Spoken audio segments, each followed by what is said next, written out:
Before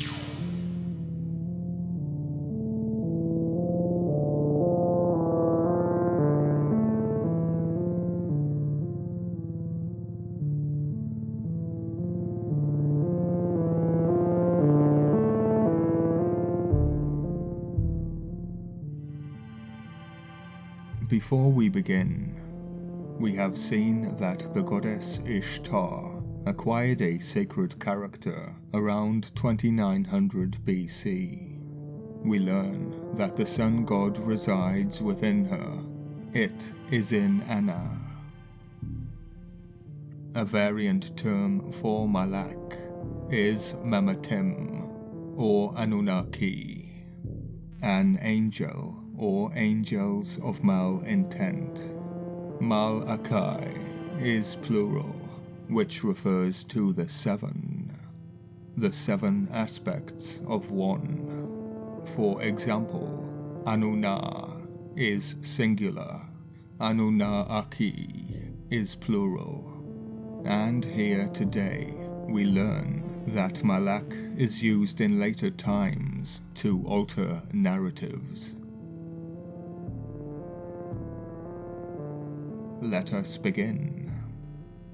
Most appearances of the angel of the Lord leave the reader with the question of whether it is an angel or Yahweh who appeared. Apart from this view, the angel of the Lord is just that, an angel. A wide array of solutions have been offered, such as making the angel an earthly manifestation, an avatar of the God of Israel, or of Christ. In the Catholic Encyclopedia, 1907, Hugh Pope writes, "The early fathers, going by the letter of the text of the Septuagint, maintained that it was God himself who appeared, as the giver of law to Moses. It was not unnatural then for Tertullian to regard such manifestations in the light of the preludes to the Incarnation. Most of the Eastern Fathers follow the same line of thought.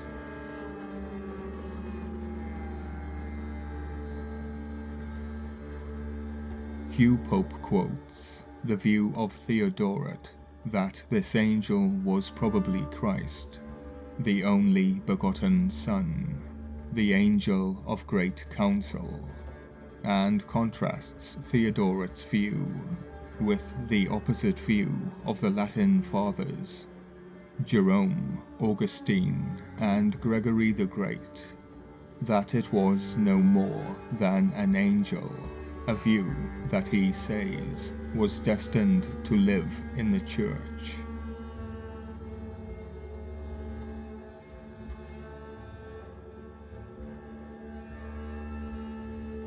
The Scholastics reduced it to a system. As an exponent of the view, he quotes Augustine, who declared that the angel is correctly termed an angel if we consider him himself, but equally correctly is he termed the Lord, because God dwells in him. He indicates, however, that within the Catholic Church, the opposite view was also upheld, meaning the angel resides within God. Augustine was a Catholic doctor, having the very same role as an Ishipu priest. The Catholic view is that the angel dwells within the Lord, almost identical to the merger of Inanna, who also acquired a sacred character. Yet their view is of an angel dwelling in the Lord. The appearance of the angel of the Lord are in fact often presented as Theophanies, meaning appearances of Yahweh himself, rather than a separate entity acting on his behalf. In Genesis 31:11-13, the angel of God says, "I am the God of Bethel."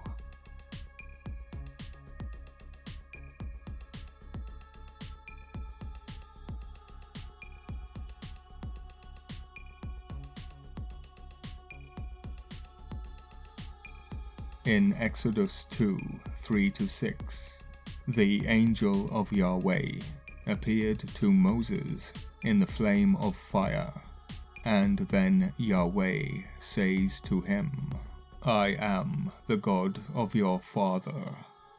In Genesis 22:11 and Judges 6:11-22, at times the angel of the Lord speaks in such a way as to assume authority over previous promises. Another proposal is Samuel A. Mayer's interpolation theory, which holds that originally there is uncertainty between Yahweh and the angel of Yahweh, written with Yahweh himself delivering the message. Later, scribes inserted the term Malak before the divine name to modify the narratives to meet the standards of a changing theology that more strongly emphasized a transcendent God. This would refer to an assimilation. Suppose the term Malak was removed from these passages. In that case, the remaining story fits neatly with a default format in the Near Eastern literature, in which the deity appears directly to humans without an intermediary.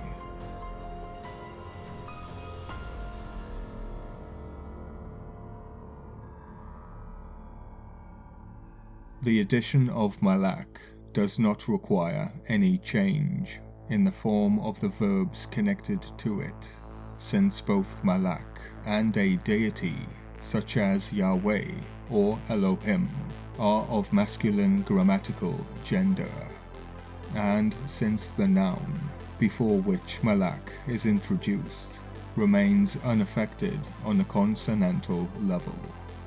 On the other hand, the removal of the word Malak from the narration usually makes it more coherent and in line with its ancient Near East literary context.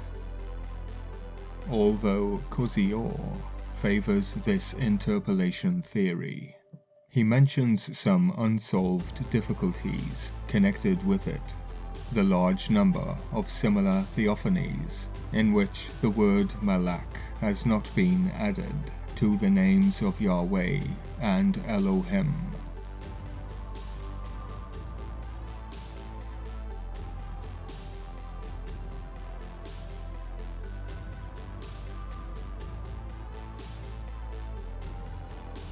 And the fact that it is never associated with names such as El Elyon, El Shaddai, or El Roeh, worshipped by the biblical Hebrews.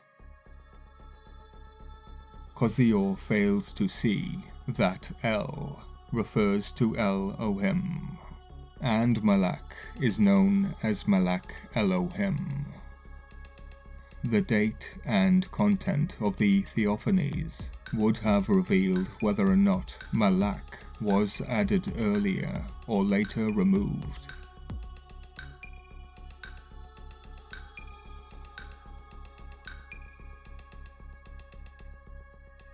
Due to the work of Sayus, we now know that the added deity is the problem, and his 7 aspects are defined as witchcraft. One cannot have Saint Michael without the 7 angles. Whatever happened to Sumerian sacred books also occurred here, there, and everywhere.